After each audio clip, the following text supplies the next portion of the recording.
Hello, good day. Welcome to our course. This is Advanced Business Research Methods, or TPA 398, and I will be your teacher for this course. I am Rabi Culabilis, as seen in the screen, and some of you may know me already. So this will be an introductory course, and this will be our first um, recorded lecture. We have an online meeting later, but this would be our first my first recorded video lecture. So for this meeting, I will be sharing to you a review of research process and the research itself, as well as comparison of the various research methods, especially on our selected methods to be taken up for this course.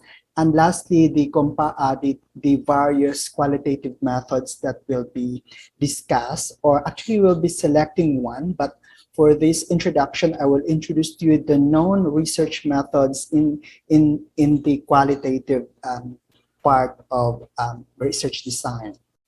Okay, so let's start with the review of the research process. Although I'm sure majority of you are already known about this process, but I'm reviewing you for us to be at almost the same level with in terms of background or basis of our discussion in the future.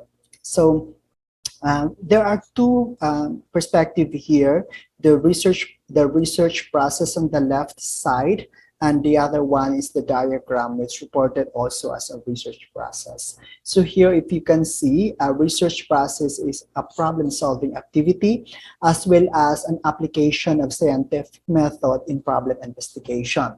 So it is characterized as systematic, objective, and reproducible. That means it follows a certain process, and meaning objective, meaning it's less of biases if it's not totally objective, and reproducible, that means if you submit or perform the process itself, it can be produced by anyone for verification. But in general, the research process, on the other hand, can pertain to identification of problem, the review of related literature, the purpose, specifying the purpose or objective of the study, collection of the study, you interpret and analyze the study, report it as a result of the research, and of course, it's a process again on problem identification after performing the initial process that you had. So let's review first the research process, the research itself in our in this course. So in general, research is a systematic and rigorous investigation of a situation or a problem in order to generate new ideas or validate existing one. So we have two major aspects here: the general new knowledge and validate existing knowledge. This course normally is designed for qualitative research, and it can perform two of these things, but we focus more on, since this is a PhD degree, we emphasize more on generating new knowledge rather than validating the existing one. Although in generating new knowledge, you are also required to at least perform or validate existing knowledge in order to identify what new knowledge have you contributed to the existing one. So what is sad with, or maybe not really sad, what is really hard for some qualitative researcher is to identify the new generation of knowledge, but also assuming some validation of existing one. But this is normally the research. You will understand later why I'm saying this, that generation of new knowledge, although existing one has already been identified. And it's sometimes, depending on the method, you can say that you're generating ideas once you have identified or once you have validated the existing one also.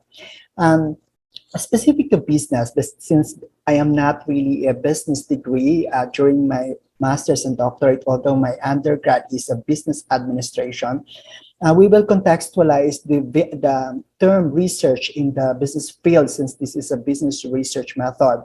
So the statement below that definition is that the situation here, we are studying the investigation of a situation. In this case, since this is a business course, the situation is actually information in all areas of business. What is unique with business degree is that we use information in maximizing the sales and profit of the business. In the end, majority of business degree is aiming for something like related to sales and profit, or to gain more income, if we will say it's in another term. But that's the purpose. As long as your research pertains to efficiency or maximizing the sales and profit of the organization, that means you're doing something like business degree. You know, so it's easy to justify for me, although there are instances where our focus is not really on profit, but somehow we are aware that in the end, it will contribute to some efficiency, which means it can also be related to profit. So, let me drag my image. Ano siya ang problema. At least you can see me while I'm discussing. This is a comparison of qualitative and quantitative studies. Why do we start with this one? I assume that you have already some background on quantitative research, except for some of you, maybe those who don't experience a lot of research during their undergrad years. But somehow majority of us was first exposed to quantitative research rather than quality research. And maybe if you have background on qualitative research, this course would somehow give you additional knowledge on qualitative research, because I will be focusing only on one method. Okay, so let's start with the general framework in terms of comparing quali and quanti. So in general framework, quantitative research seeks to confirm hypotheses. That means you will establish a certain hypothesis, then the purpose of the study is to confirm that your hypothesis is true. That's why you will be rejecting the hypothesis or accepting the hypothesis you are proposing. And on the other hand, the qualitative research is focused on exploring new phenomenon. That means you don't formulate hypothesis, but you explore the idea that you have initially generated. So you generate, it might be, we can explain that doing qualitative research aims to produce somehow an hypothesis rather than confirming one. So then the second aspect of general framework is the use of instrument. In qualitative research, more rigid instrument with illicit and categories to respond to questions. That means, and I will combine it with highly structured data collection such as survey. Let's go back to comparison with quality research, which is instrument is flexible. That means if you are using a certain questionnaire in your first applicant, first participant, it might be that you may change, you might change some aspect of your instrument or questionnaire in your succeeding participants. Unlike in quantitative research, wherein you will be guided with same questions, are you constrained your participants to respond in a certain manner, such as in Likert scale, where you are forcing your participant to respond from 1 to 5, even if in general the participants are actually subjective. You know, unlike in quality research, the purpose is really to identify that flexibility within your instrument and to further investigate, because that's the nature of the purpose of, because that's the general framework you are exploring. That's why if you have encountered new phenomenon within the questionnaires where your instrument is not designed into, you will be flexible enough to adjust to accommodate those new knowledge, that your new information that was shared by your participants. In terms of data collection, so as it followed, in your survey instrument, it is highly structured, and it might be in a form of survey.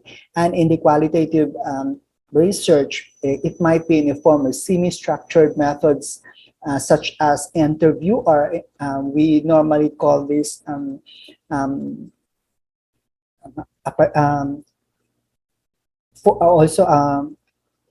focus group discussion. It can also include participant observation, which is really not that structured. The interviews would be classified to key informant interviews rather than interviewing anyone.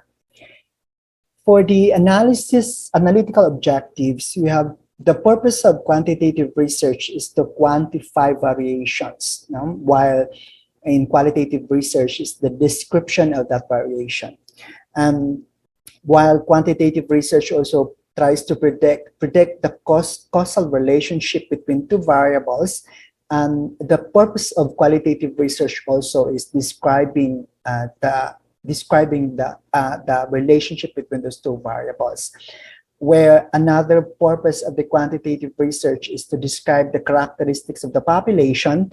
The qualitative research also describes individual experiences or group norms. So that means if you look at in general, quantitative research wants to derive at an average or common experiences of individual. That means common description or common understanding about your participants or group of people or sample in general. The qualitative research try to describe the variations of those group of population. So that means if we will say an average of the participants is example 7 years old, the qualitative research describes also why 7 years old, or describe the instances beyond the common average. If we will focus on the quantitative focus on the average one, the qualitative research explores who don't belong to the average. So there are certain, that's why when we ask questions or when we select a certain method, it also depending on the research problem that you are taking up. So you have already quite an idea at this point that if you want really to generalize the population, that means you are actually after of the quantitative. But if you want to explore the nuances beyond the average described by quantitative researchers, you will be doing into qualitative researchers. So the deviations of the deviation of what's the average can be a good research for qualitative research. And why I'm saying why it was included in the degree, for instance, because the majority of researchers actually deriving an objective description of what's the majority, the perception of the majority. But we tend to ignore those differences of different factors or the individual differences of social being, which is also the strength of the qualitative research. That's why mixed method research are actually very common implementation.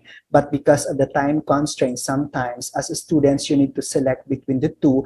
And if you select a mixed method, you have also some constraint or limitation in terms of implementing it, considering the time needed to implement the research given the 1 semester or 1 year of being a student. Another aspects that we can discuss is the question format. Maybe this is an open discussion, but since this is my source actually from the shared manual on methods of research, so let's take up as this one. The quantitative research focus on close-ended questions, while qualitative is open-ended. So how would we construct quantitative research, not questions? Is that close-ended? That means you don't need to ask further. In fact, it acts as it is stated in a very specific manner. The type of questions. While in the open and the quality research, actually your target is open-ended. That means it cannot be answered by yes or no alone.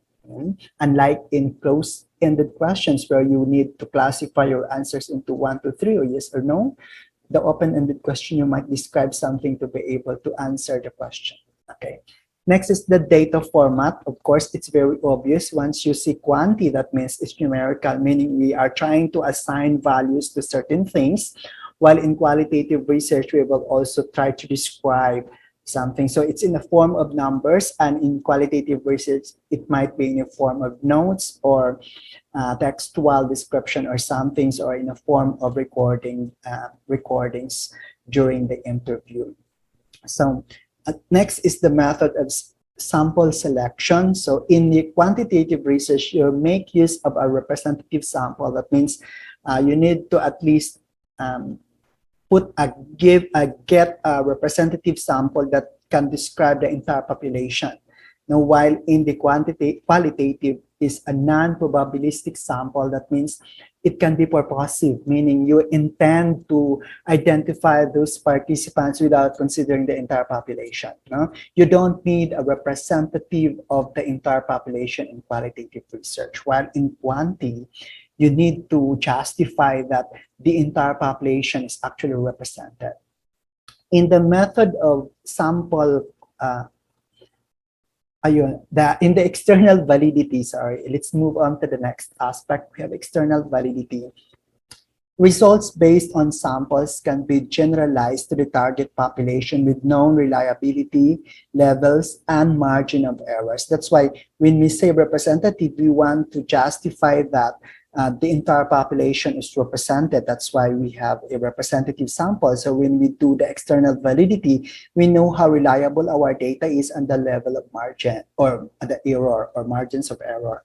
While in the qualitative research, we have limited ability to generalize results. If you say this is my result, that means it pertains to a particular group that you have identified initially purposively during your sampling. Unlike in quantitative research, where you tend to estimate the average of the entire population, in the qualitative research, your conclusion is directly or is limited into the certain population where you are investigating and maybe hypothesizing for the entire population for further investigation. And the manual actually of the shared PCHRD, I mean, tends the reliability cannot be computed because we have another way to validate your studies depending on the type of qualitative research you are doing. But we don't need to validate in any way the result as long as your data is grounded on the participants. You don't need to validate, but somehow you provide a validation method later for research purposes, or for, especially if you're doing your dissertation, you need to justify somehow how you validated your data, how you validated the result of your analysis. And lastly, we will move on to the data analysis. So data analysis in quantitative research methods are classified according to predetermined categories. That means you are doing deductive analysis. That means you have a basis of some framework that is already present, and you deduce all your ideas or categories out of those major or general framework, and that would be the basis of your analysis, meaning the concept that you will be used to analyze in quantitative research are derived from existing concepts, or maybe you just extract some of the concept, but the definite data analysis or construct that are used for data analysis in quantity are already defined somewhere else, and you just have to reuse or validate those constructs. While in qualitative research, categories derived through inductive process. That means it might not exist somewhere else, or the general idea might be present, but the construct might not have been constructed in any related literature. Or if it's constructed somewhere, you might derive some definition out of your participants rather than relying on the related literature. Although we use maybe categories from the related literature, but maybe we can define or provide a general view that would representing the participants rather than adapting the existing one.